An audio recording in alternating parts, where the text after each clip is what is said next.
everyone, welcome back to my classes. So यार we have already covered locomotion and movement and I hope आप लोगों को अब अच्छे से उसका concept clear हो गया होगा. कोई ऐसा क्वेश्चन नहीं था जो हमने नई प्रैक्टिस किया. कॉन्सेप्ट एक्सप्लेनेशन के साथ साथ हमने जो भी नीट PYQ आ सकता है उसको कवर किया. कोई भी सब्जेक्टिव क्वेश्चन जो फ्रेम हो सकता है, be it case study, be it assertion reason types, be it our long, short, reason based, evaluation based, even diagrammatic based question answers. Also differences between क्या क्या आते हैं मैंने आपको हर information अपने videos में provide करी है. Starting on with the next system, right, the next human physiology unit, that is the neural system in coordination. तो हम उसे आज begin करेंगे. वैसा ही पैटर्न फॉलो होगा. सबसे पहले हम चैप्टर की एक्सप्लेनेशन को एनसीईआरटी से कवर करेंगे, सारे कॉन्सेप्ट्स को अच्छे से समझेंगे. Going forward we'll do NEET PYQs जो हमारे मेजरली इंपॉर्टेंट रहते हैं. Then we'll switch on to the subjective type of questions and once we'll finish with all of the above then we'll be starting with the next chapter. तो आइए begin करते हैं इस journey में with the neural system and coordination. Very very interesting chapter related to our brain, our control system, our nervous system. पढ़ा पहले भी है 10th क्लास में भी. कंट्रोल एंड कोऑर्डिनेशन इसी का पार्ट था, ठीक है, but in a very very easy language. अभी हम थोड़ा सा इसको सफाइस करेंगे, थोड़ा सा इसको और बढ़ाएंगे, डिटेल में स्टडी करेंगे, जस्ट बिकॉज हमें 11th क्लास का ये चैप्टर कवर करना है. ठीक है जी, तो आइए बिगिन करते हैं and let's start. Neural control and coordination. You can open up your NCERT's page number 230 and we are beginning with the introduction in this video. Let's begin.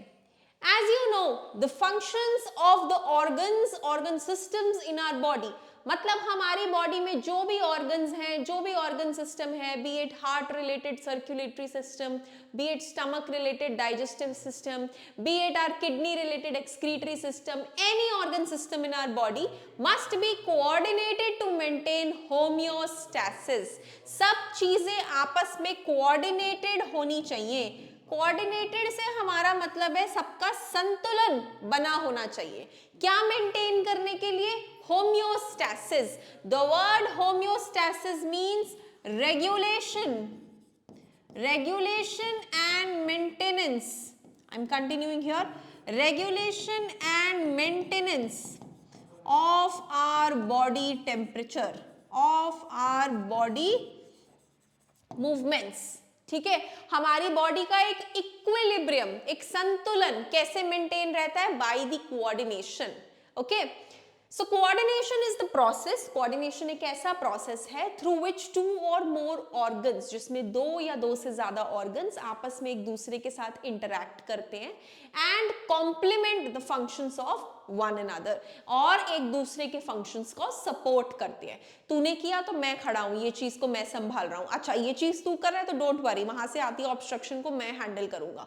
So they complement each other, they support each other. वो आपस में उनका interaction रहता है, right. Like brain is associated with each of our organ in the body.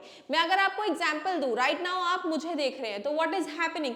Your eyes are observing me, are making my image, but उसको recognize कौन कर रहा है? उसको recognize आपकी brain कर रही है.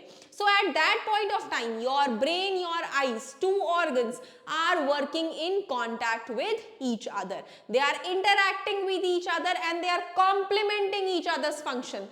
Eye आपको image बना के दे रहा है, brain उस image को identify कर रहा है. This is what is known as coordination. ठीक है जी, तो introducing coordination to you all. For example when we do physical exercises, जब भी हम कोई फिजिकल एक्सरसाइज करते हैं, be it in your gym, be it in your morning walks, be it in your home, you are doing home workout, और any kind of other physical exercise also. घर में कोई भारी चीज उठा के रख रहे हैं, इधर से उधर भाग रहे हैं, कोई काम तेजी से कर रहे हैं, all those things will involve physical exercises. The energy demand is increased. उस टाइम हमारी बॉडी को एनर्जी चाहिए होती है, खूब ज्यादा मजेदार एनर्जी चाहिए होती है. ठीक है, for maintaining an increased muscular activity, क्योंकि उस टाइम हमारे मसल्स नॉर्मल से इंक्रीज्ड लेवल पे इंटरैक्टिव होते हैं. ठीक है, एक होता है नॉर्मल इंटरैक्शन ऑफ मसल्स, एक होता है इंक्रीज्ड मस्क्यूलर एक्टिविटी, कि अभी मसल्स की डिमांड ज्यादा है तो वो बहुत ज्यादा एक्टिव है. तो उस केस में जो एनर्जी की डिमांड्स हैं वो क्या होती हैं बॉडी में? High.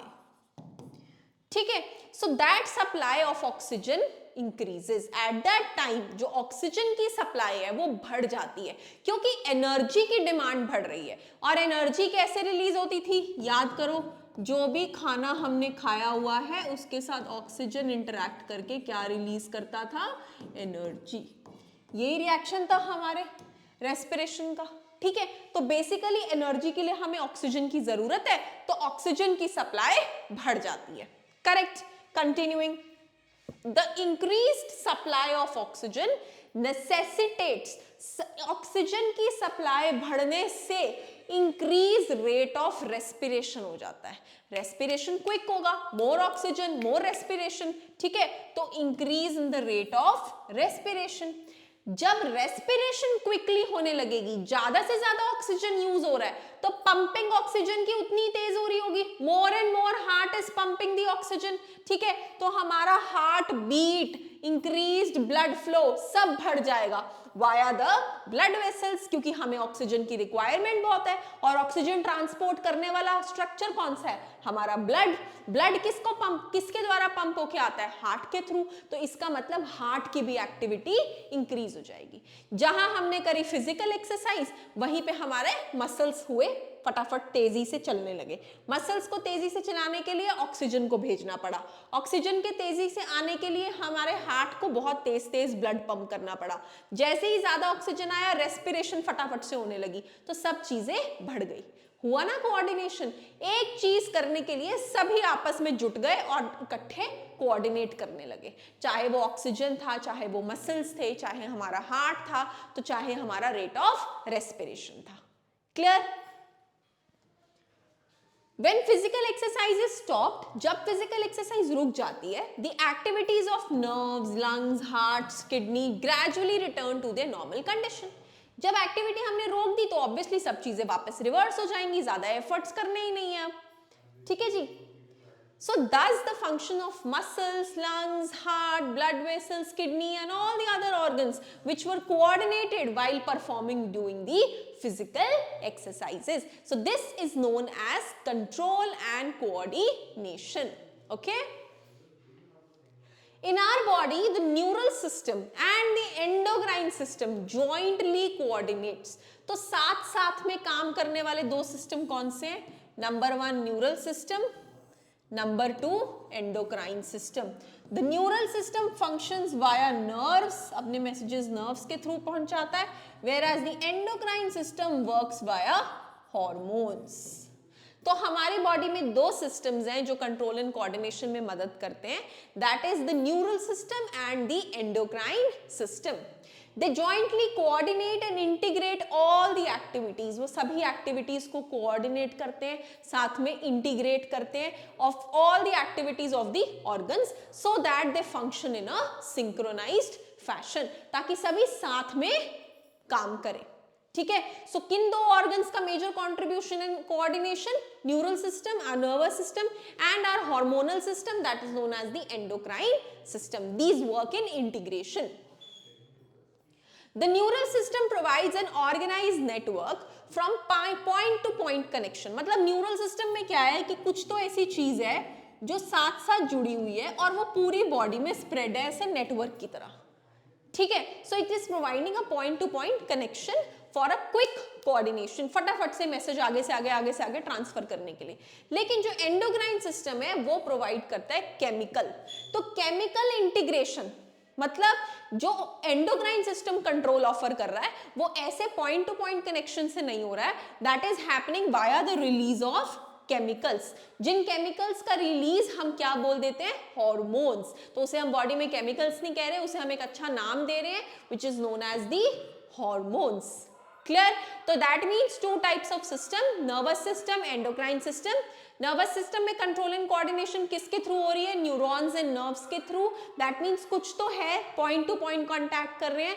whereas endocrine system is happening through the hormones, through the chemicals. Okay, in this chapter you will learn, तो इस चैप्टर में आप पढ़ेंगे about the neural system of humans, कि ह्यूमंस का कंट्रोल सिस्टम कैसे वर्क कर रहा है, how is it's neural system functioning, mechanisms of neural coordination कैसे हो रही है, like for example transmission of nerve impulse, की नर्व इंपल्स कैसे आगे से आगे ट्रांसमिट हो रही है, इंपल्स कंडक्शन, इंपल्स कैसे चल रही है अक्रॉस अ साइनैप्स। ये सब वर्ड्स हम डिटेल में पढ़ेंगे कि साइनैप्स क्या होता है, नर्व इंपल्स क्या होता है, वो ट्रांसमिट कैसे होती है, all these things will be studied in detail in this chapter. तो अभी अगर आपको ये नहीं भी समझ में आया तो होल्ड ऑन कीजिएगा, बस ये बात ध्यान रखिएगा कि इस चैप्टर में हम कंट्रोल एंड कोऑर्डिनेशन पढ़ने वाले हैं via the two systems, the nervous system and the hormonal system, जिसमें नर्वस सिस्टम में क्विक कोऑर्डिनेशन है through point two point contact और हार्मोनल सिस्टम में केमिकल्स के थ्रू कंट्रोल है, दैट इज द हार्मोन्स। ठीक है जी, so that was about the introduction to neural system, to the nervous system in coordination, and going forward in the next video we will start with the proceedings. Thank you so much.